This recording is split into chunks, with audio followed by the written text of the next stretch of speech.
last things that we did when we were discussing about the righteous women who basically not only impacted but shaped the very life of Moshe Rabbeinu, including his sensitivity, his empathy, his sympathy. Clearly it was impacted very much by the women who brought him up, which is why, as we point out again and again, no men are mentioned in the story until Yitro comes along. So we learned... How about his brother Aaron? Not mentioned. Aaron? No, but mentioned until afterwards. It's mentioned until he comes back from Midian, and after he's been in Yitro's house, and he comes back, and then he meets with Aaron. So was involved while he was living with Moshe,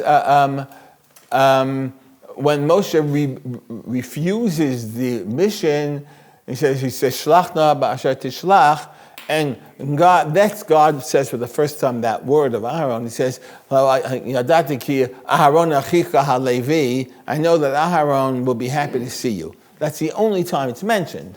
But that's even after. It's not mentioned when Moshe is a child or a baby or growing up. He didn't say he was playing handball with his brother before he got out. Nothing about him. Nothing about him until God says that.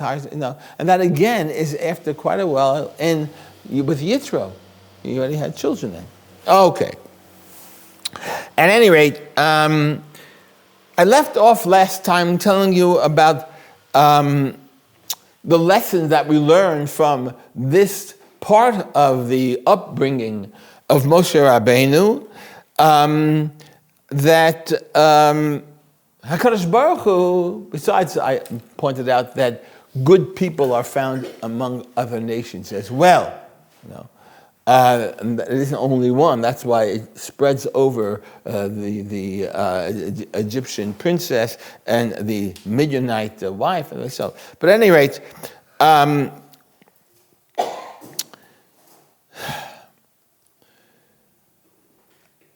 the lesson, the deeper lesson that we learn from here is what the whole focus of this shiur is about, and that is, what did God see in Moshe, or how did God see Moshe as a proper redeemer? And this background of Moshe created the man that could have done what he done. And we pointed out a couple of things. We'll probably repeat it here again. Not only the sensitivity and, as I said, the empathy, learning how to protect the victim and stand up for what is right, but we also have the fact that he was brought up in a palace, in a royal backing, which was an essential part of being a leader of a nation, and not being a slave, which was his choice. Chazal say Levi was never enslaved, and they do that understandably because both Moshe and Aaron were going back and forth to Paro without Paro saying, "No, you haven't punched in, you're a slave, go." So to say that it's nice, and it could very well be the text, but it's not textually based. I could make the argument that the leaders of Israel had also come to Pharaoh and back and forth as representatives of another nation, perhaps, and that's why they did allow him, but that it was not necessarily because no of Shevet Levi ever was enslaved, but I think there's a lot of other reasons why. I think Chazal said, indeed, they weren't really enslaved, but I'm not going to go into that. Anyway, the Ibn Ezra touches upon this. And the Ibn Ezra, and I believe we're up to source number 5, is it? Yeah. You have source number 5, And in the English, it's easier for you to kind. It's another facet that I just touched upon, preparing Moshe for the leadership. It's what I said, actually. Somehow the Ibn Ezra said it before me. I mean, no, not quite 1,000 years. He lived in the 1100s. Anyway, he was together with Rashi. The interesting thing, Ibn Ezra and Rashi lived at the same time. They did not know each other. Unfortunately, the WhatsApp was down. The one living in Spain, one living, of course, in basically the Holy Roman Empire in France. It wasn't holy, it wasn't Roman, it wasn't an empire. So they never really knew each other. But they did live at the same time. So at any rate, the Ibn Ezra says something very interesting, and I did translate it for you. Here we find another facet that prepares Moshe to leadership, what I mentioned. And he writes very beautifully in Hebrew. I'm sure my translation is not as nice. He does write a beautiful Hebrew. Ibn Ezra knew Hebrew very well, like most Sephardi rabbis at the time. The scholars were very linguistically knowledgeable. They loved the dikduk, the grammar, and they found many, many different things as sources to understand part of the Tanakh. Whereas Ashkenazic Jewry, primarily the rabbis there focused upon the Gemara, and not more than that. Within the Muslim worlds, the Muslims were grammarians, they were poets. I mean, you don't have much poetry in the Ashkenazic world. In the Ibn Ezra, the Moshe Ibn Ezra, you have Rabbi Yehuda Halevi, you have Ibn Gabirol, you have that beautiful poetry that comes out. The stuff that we have, the piyutim that we have are beautiful. Now there are Ashkenazic piyutim too, are very difficult to understand. Sometimes they even change wording and grammar, let it rhyme. But also difficult because it's very deep. Often comes from midrashic things, and the Sephardic things come basically from the Tanakh. At any rate, the Ibn Ezra was a fascinating individual. The Ibn Ezra was, as I told you, very, very knowledgeable in this thing, in grammar and so on and so forth. He was a poet, but he was never, Aloy Yutzlachnek, we'd say. He never made it. Wherever he was just couldn't make a living. He has about 11 children. He writes about himself, about how forlorn he is and how he never is successful. And he writes with humor and bitterness. He said, if I were an undertaker, nobody would die. That's what he writes. But it does in Hebrew. That's how he writes. The Ibn Ezra. Some of this Mirot you have, a magnificent Kelacha and Bra'ani. Okay. Beautiful stuff. Never made it. She started traveling, ended up traveling, I'm sorry for that, against my history thing. Travels eventually to Italy. Italy is not Sephardi and it's not Ashkenazi, it's both there. And they hear his translation, they went crazy over it. They loved it. He was very popular there. Still poor, but very popular. And he had a difficult life. He had, I think, 11 kids. I think 10 of them died, and the 11th one was a Meshumad. So, Oh my goodness. Nachas fin Kindia. Anyway, he writes the following. He says, God's thoughts are deep, and only He controls His plans. However, he says, and who am I to know exactly, but perhaps, he says, Hashem saw to it that Moshe would be brought up in a royal house so that he would be taught and trained in a regal setting and not be brought up as a slave or in a slave ethos or attitude. And this would explain his mindset that had him strike down the Egyptian who was beating the Hebrew, and the boldness to stand against the Midianite shepherds. I mean, what chutzpah it was. He strikes down the Egyptian was, after all, an officer in the, what I call the Egyptian army or a police straight. Well, who are you, Mr. Nobody? But because he was a prince, he was the son, he was brought up in the next house. He said, I can do this. You shouldn't be doing it. He had the guts to do it. He had that confidence to do what's right, which even persons who know what is right and wrong can't stand up to higher authority. He was able to because he was brought up in a palace. It's a very, very positive and powerful reason to understand why he was able to do what he did, and he did, and why God saw to it that he would get that type of education and that type of experiences. You need somebody who can stand up for what's right, even against a whole nation that's screaming against him. Yeah. Like Bnei Israel in the Midbar. I know. When did Moshe realize that he was a Jew? He lived in the house of Pharaoh. He was a royal person. He had a fancy mother. Did he ever contact his mother while he was living in the palace? When did he realize that his roots my question. were Jewish? Did Miriam have involvement? Did she visit after she took from Batya to? We don't know Mercy? anything. It's not. Well, Say. You didn't see the movie? Only a movie could tell you.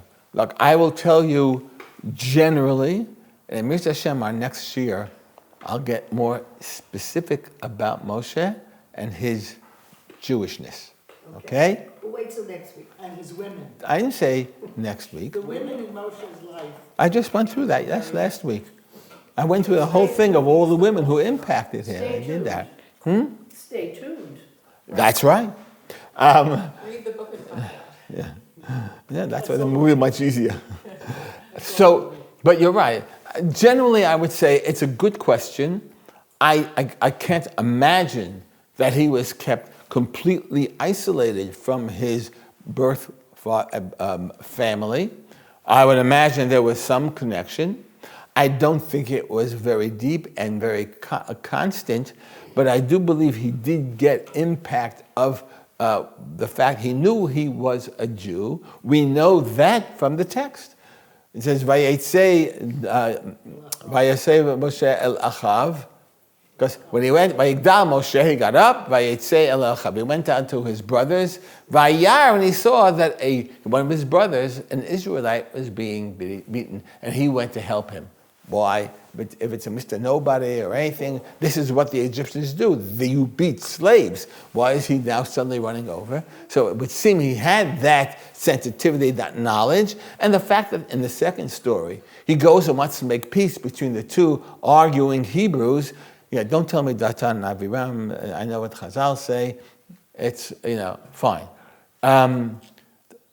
Chazal don't like Datan and Aviram. They blame them for everything. They blame them for everything. If they had burned the man on the flour, they said it was Datan and Aviram cooked it bad. They blame. They have reasons. Chazal have a wonderful concept of how they bring bad is bad and good is always good. We have this unfortunate reality that ain't always true.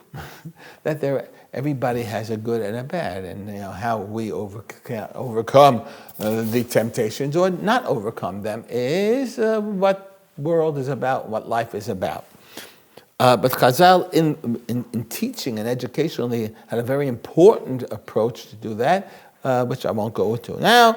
At any rate, that's why I think there was some connection, but it wasn't very deep. He was really educated in his latter years, and I don't mean when he was 25 and 28, but rather when he was already after 5 years, 6 years old, 7 years old. He was really growing up within that regal. So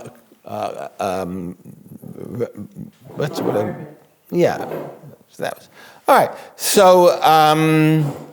In doing so, he learned about leadership qualities. He learned about royal behavior.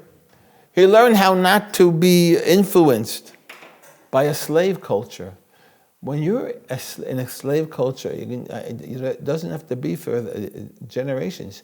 You see the impact that it will have on the Mitzvah Hashem when all the hostages come back. Mm-hmm. And one girl came back, well, after 50 days, she was afraid to talk. Mm-hmm. She couldn't talk in the first 50 days. It has a terrible, terrible impact. I was going to say, go through Holocaust survivors. How many Holocaust survivors do we know who still would always save sometimes food under the pillow, or sometimes in the house, never allow things, and they can be millionaires, but they wouldn't pay anything. It impacts you as an individual, absolutely. So God made sure that He wasn't going to have that. That the new Redeemer, the eventual ultimate Redeemer who's going to bring Israel out of slavery, had to be someone who understood that he's not a slave, that he's a free man, and he could do these things. That was very... And the Ibn Ezra actually goes on, and he explains that the upbringing which taught him to stand against the violent of the Egyptian and the hostile Hebrew and the aggressive Midianite. Also, he's a new content. Nobody even knew him. He's going to stand up now and fight against Midianites. Yeah, you're an illegal alien. What are you doing here? I'm going to fight with me. So that was the way he learned. His upbringing taught him to be a leader, and therefore to stand up, even in front of Paro, and how to courageously repel the acts of evil. It took a while. When God told him to go before Paro, he said, Mi anochi asher. Who am I to talk to Paro? He wasn't 1, 2, 3, I'm great. It wasn't that. Part of the fascinating part when you look into the story of Moshe is the development of Moshe. And perhaps, according to some, which is another story, by the end of the 40 years in the desert, I hate to use a term, impatience. That Moshe, impatience that Moshe eventually has with the people. Yeah. The terrible story, people who we always respond to, well, but why was God so, after all, so terribly, so angry with Moshe? Why didn't He punish him so severely? The man's been hanging around here to get into the land of Israel. That was his whole thing. He did everything. He started at 80 years old. I mean, they couldn't, even Social Security couldn't find where he could mail the check. He did everything at 80 years old. And everything just to get in. And God says, nah. And the 40th year, mind you, they're we would say in English, in the King's English. He was literally just there. It was in the year of entering the land. And God said, nope, out of the pool. You're not going to go in. Why? And that's another share, maybe we'll get to that too. It wasn't so much a punishment of Moshe, but an understanding and a need of the nation. They needed a new leader. They needed somebody who was and we'll discuss that when I get to Sefer Yehoshua. They needed someone who didn't finish the sentence. I said somebody new. They didn't need a new leader.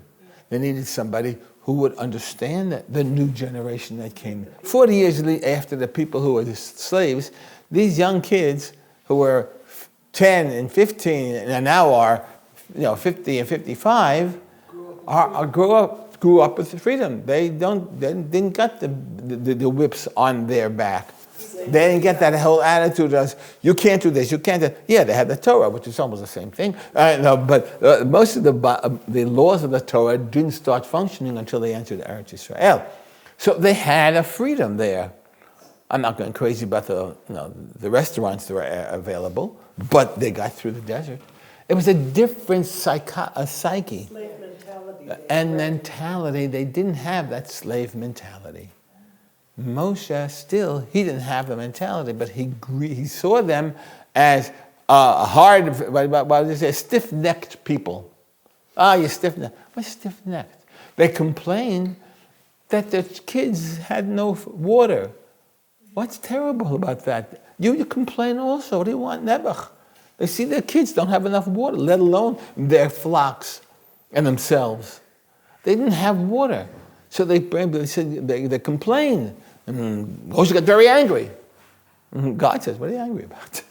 He hits a rock. Yeah, right. So, again, that's not what I'm saying. I'm talking about now. These rabbis go off on a tangent.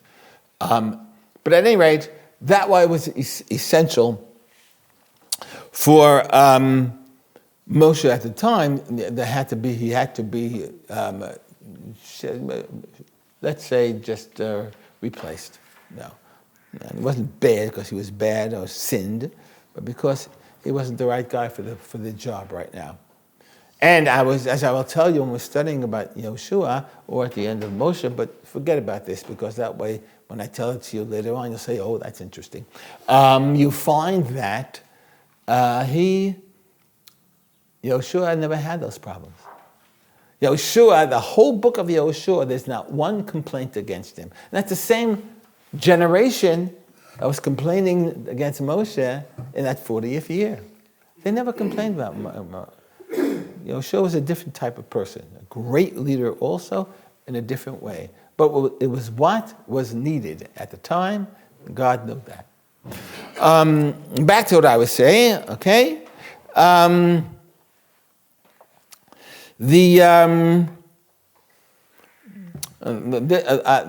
of what I've mentioned before, I see that I've placed it over here. But again, I repeat the fact that in the early parts of the life of Moshe, we don't see any male hero or anything.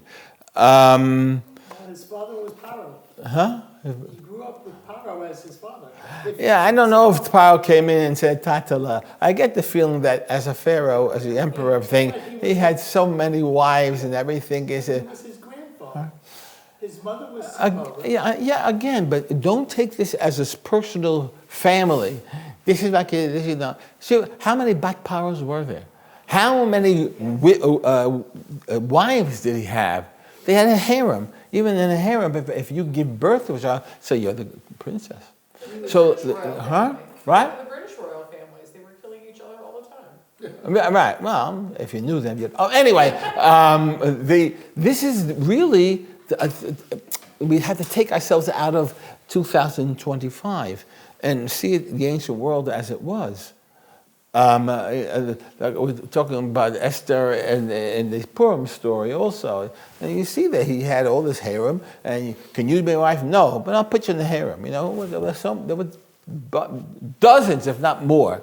Look, we are told that in the Tanakh that David HaMelech had, anybody remember? 70 wives.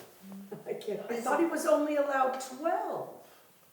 Oh, including the concubine? That's right. Oh. That's right. So that was the truth of the ancient world, especially high kings and high officials, officers. That was part of your greatness. You'll have many, wives and so on and so forth, and have many children. I may have been confused about David. I think he had 70 sons. That's what it was. He had 70 sons, not wives, but he had 70 sons. When we read it in the beginning of the, I think the third chapter of Shmuel, I bet we read the 6, 7 sons of David. They were only the firstborn sons of each wife that he had at the time, the 6, 7 wives he had, so he was allowed to have. But there were other sons that came along. So that was what the ancient world was at the time. And there's no reason to say, because doesn't, it's a different time. And it was an acceptable thing. I mean, Shlomo may have gotten a little overboard with the 1,000, but anyway, but again, here 1,000, well, did he have an engagement? Did he go on a date? That's not what happens. These were political connections so that there would be peace in the world. Hence, he had all of these foreign wives, and that's why he was Shlomo. Shalom. That's why there was so much peace in his time. He's able to make peace around. No, he went out of his, got out of hand a bit, which is why he got in trouble. But yeah, it's very limited. In Tanakh, they never talk about, for instance, the daughters of David, with the exception of the one. So their children, okay, it would be the same thing. Do we know who the daughters of David were and their children? Some of them we know, yeah. Why would know who his daughter's children were? That's probably. We hope that David did know them, but don't know. It's a huge amount. That's how it was. So I shy away from the concept of it was that the Paro went into the bedroom and in the crib and went chi chi chi chi to Moshe. I believe that Bat Paro, being Bat Paro, had a certain stature. She got people to listen to her. Did Paro really know Moshe well? Let's face it. When he found out that Moshe killed somebody, he said, "Get him and kill him," right? I don't know he was so chitchy with him, right? So because it was just another one of the many he had. That's how I see it, and I believe that's a little more closer to the reality.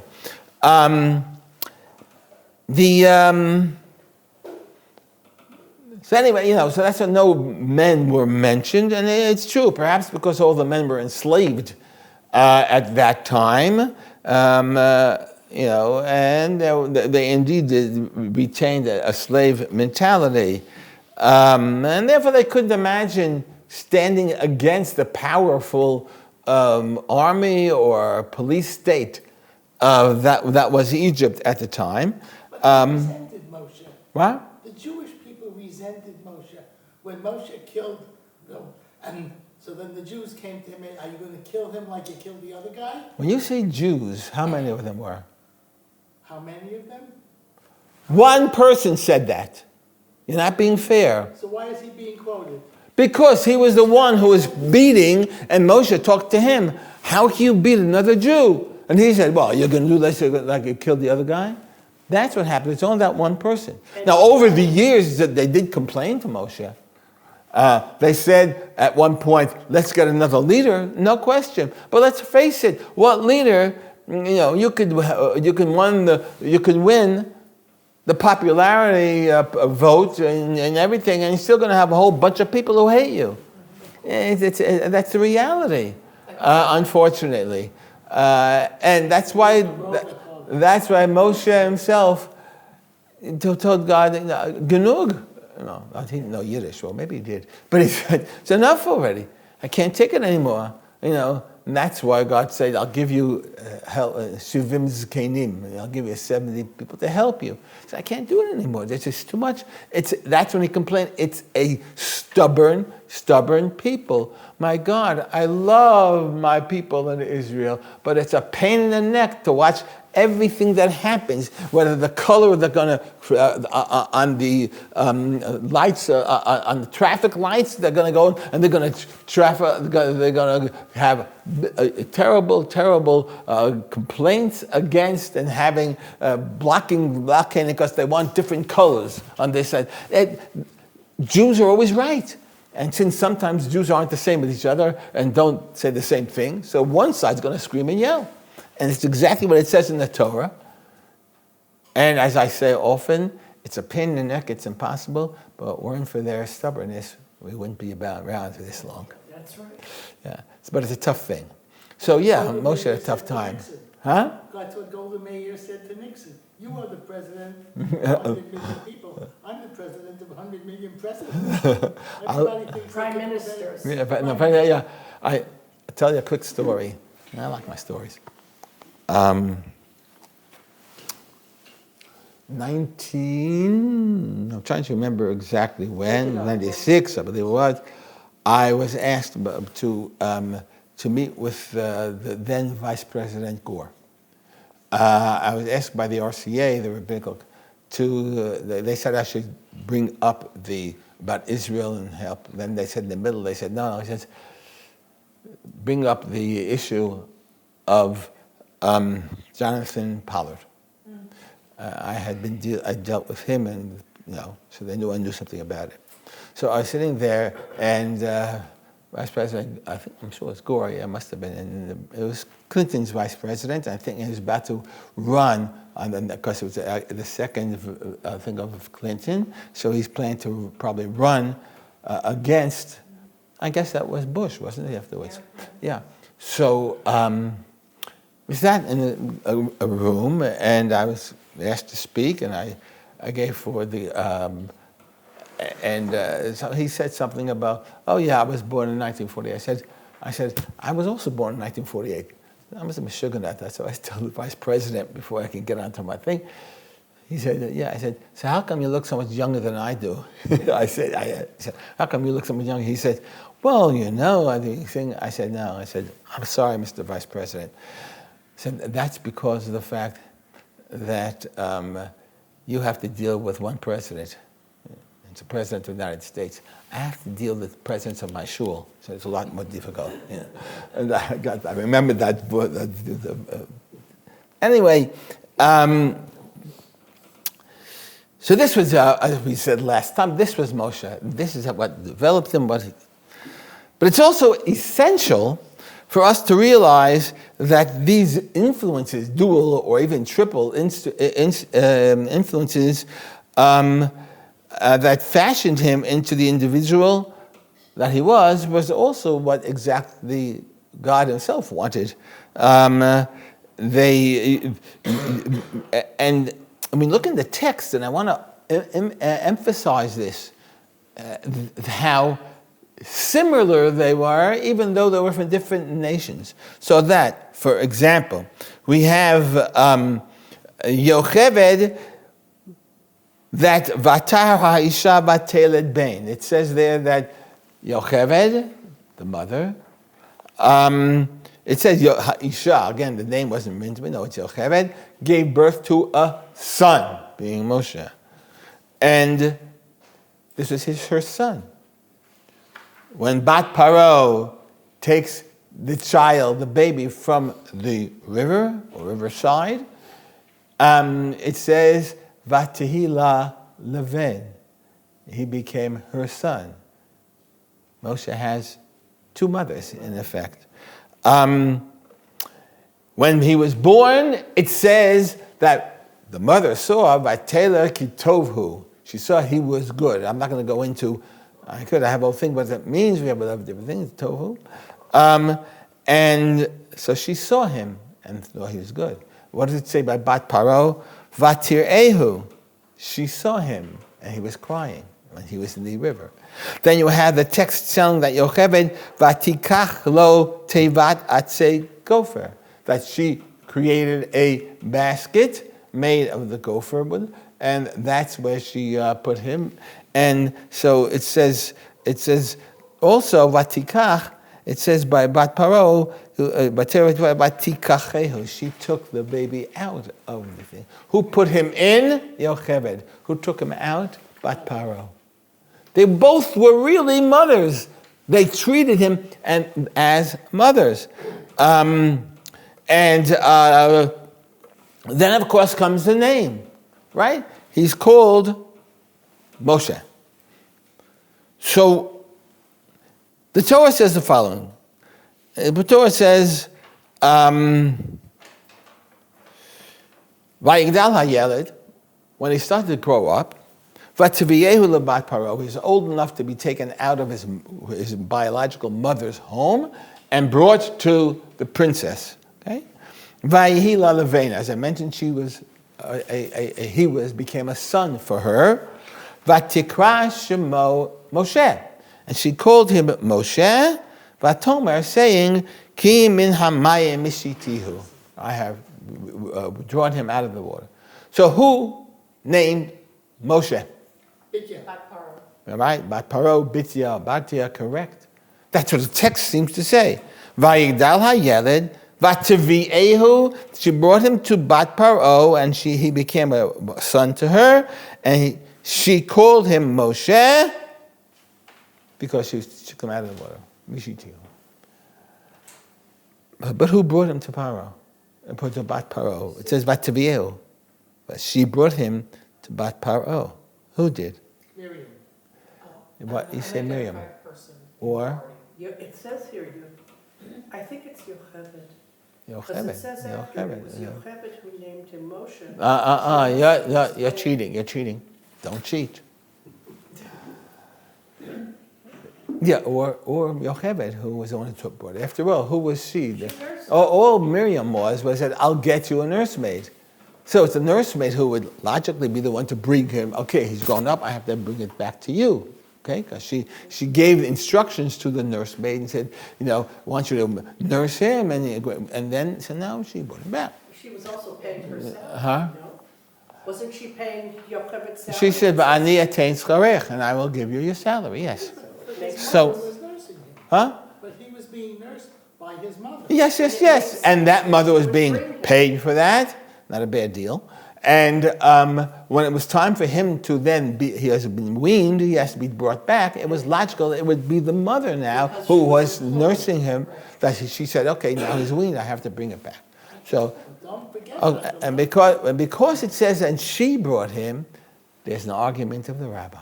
Would have been his own mother. Maybe the she now refers not back to Vatikra Shemo, being it was her Bat Paro, but maybe it was Yocheved. And here we have Ibn Ezra and the Chizkuni, probably that's about all the time we're going to have today, and what they say about this name. Look at the Ibn Ezra is absolutely fascinating. And number 6.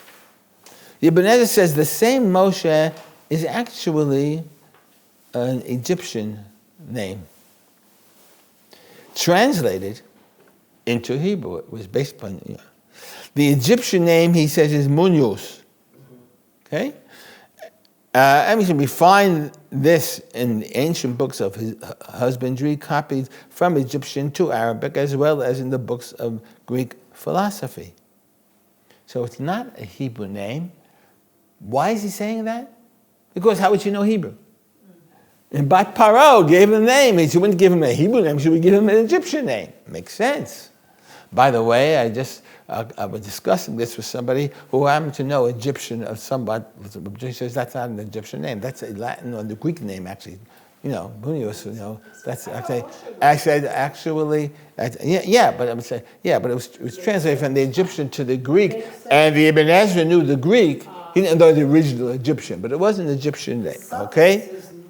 Yes, that's right. Yeah, Greek. Yeah. Or he says. Possibly, perhaps, Pharaoh's daughter may have learned Hebrew or asked someone the Hebrew name. A bissel kvetch to me, but he's not sure one or the other. Whereas this Chizkuni seems to be sure in what he says. That's the next thing. And he quotes through Chazal, our rabbi said that she had converted and therefore learned Hebrew. So she did give the name. And she learned Hebrew. That's why she could call him Mishitihu. Another approach. I had a whole pond then too. Anyway, another approach. Pharaoh's daughter did not know Hebrew. It was Yocheved who named him Moshe. And she explained to the princess that Moshe means drawn out of the water. So what we have here is something very interesting. We don't even know who named him. And that's wonderful, because they both were mothers. They both were mothers. Do mothers name their children in Tanakh and not fathers? They sure do. You look at the sons of Yaakov, Vatikra, some Vayikra, that depends who it is. Yeah. So The problem I have textually or grammatically with that is Mishitihu means I drew him out. So that had to be Bat Paro. So I see why that is. And the problem is, how can you call it Moshe? And again, if you understand it's Egyptian, and when the Torah was written, they weren't writing in Egyptian, they wrote it in Hebrew. They gave the Hebrew, Maybe his name, could have been a bear. But in Hebrew, you come to Israel, you don't call him bear is not a Hebrew name. It's from the Yiddish and the German. But Dov, so now he's Dov. So Moshe was close to the Egyptian-sounding name and was given by Bat Paro. But others say, indeed, it was given by Yocheved. One way or the other, whether she taught it to Bat Paro, whether she learned it herself, the Hebrew, which I find difficult. But either way, it's never clear. It's almost placed in a very, I'm not sure about it, type of thing. The Torah doesn't say, Vatikra Yocheved et Shema She'eno, Vatikra Bat Paro Oto Moshe. It doesn't tell us on purpose, because, as I said, it's more powerful to let you know they were both his mother. Wow! That's what it says. Show what influence she had. It's amazing.